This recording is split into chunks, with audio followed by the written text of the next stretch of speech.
And joining me now from the White House is John Kirby, Coordinator for Strategic Communications in President Biden's National Security Council.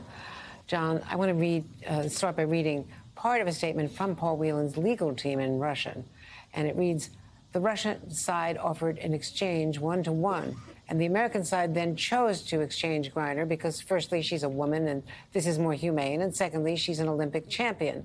That is more significant for them. But I believe in the next month or two, the exchange of Paul Whelan will be made.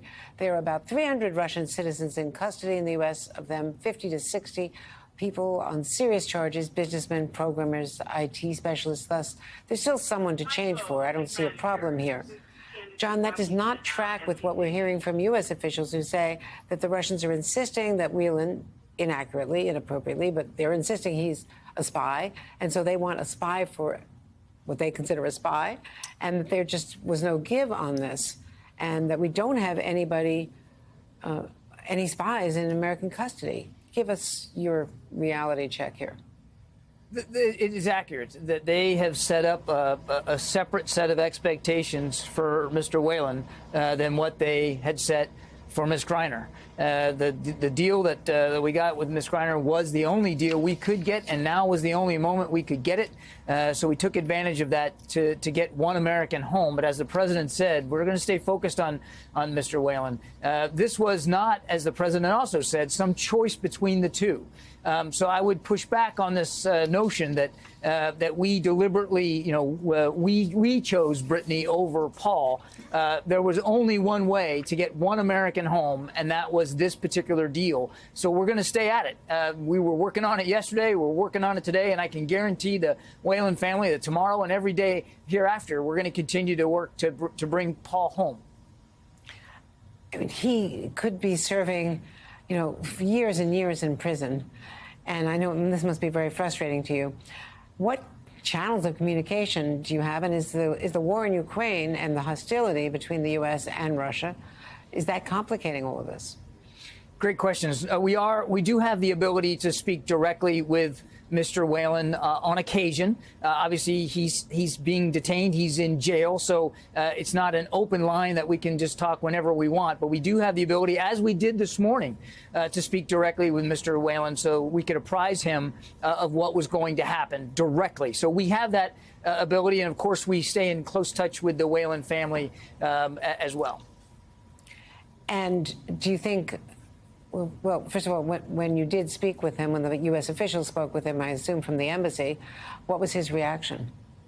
Well, I don't want to speak for Mr. Whelan. I think his brother David, I think put it very well in his statement. They are disappointed, and clearly Mr. Whelan's disappointed by not being able to get on that plane and come home where he belongs. But they also, and he expressed gratitude for the effort to get Brittany Griner home and for the effort to work on his case. He knows how hard we're working to bring him home, and again, we're gonna stay at that. And again, what is the impact of the war in Ukraine and the fact that there is so much hostility between Vladimir Putin and the White House? How does that impact the efforts to try to get Whelan out? Thanks for following up with that, because I forgot to answer that part of your question before. These negotiations, Andrea, these discussions to get wrongfully detained Americans home happen in their own way, on their own timeline, and are separate and distinct from other discussions, particularly with Russia on Ukraine. So we are grateful that we were able to get Brittany home. We are going to continue to have, as we do now, have conversations with the Russians about Mr. Whelan, and those are going to continue to go on for as long as they have to, until we get a successful outcome, until we get him home. It's not affected by, and it doesn't relate to clearly the tensions between the United States and Russia bilaterally over this unprovoked illegal war in Ukraine.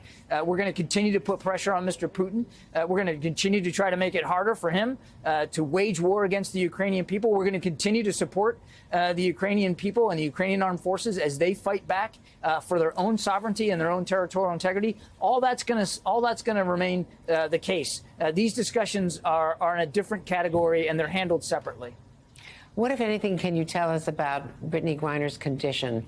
The president spoke with her. Sherelle spoke with her.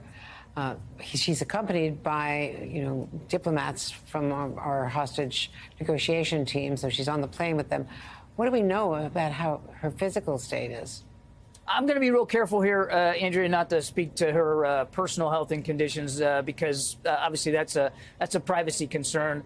She was in good spirits when she spoke to the president. She was able to obviously walk and get onto the plane. So in general, good health. But I don't want to get ahead of her doctors or her family in speaking to her physical condition. Obviously, she's quite relieved. We are all relieved that she is now on an airplane heading stateside, and we look forward to welcoming her back here on American soil. The first stop, the first thing she's going to do is make sure that we're going to make sure that she gets the health care that she needs, just to make sure that that everything is okay with her. And then obviously she'll be able to get right back to her family, her teammates, and her life. And what is your message to Americans from all of this?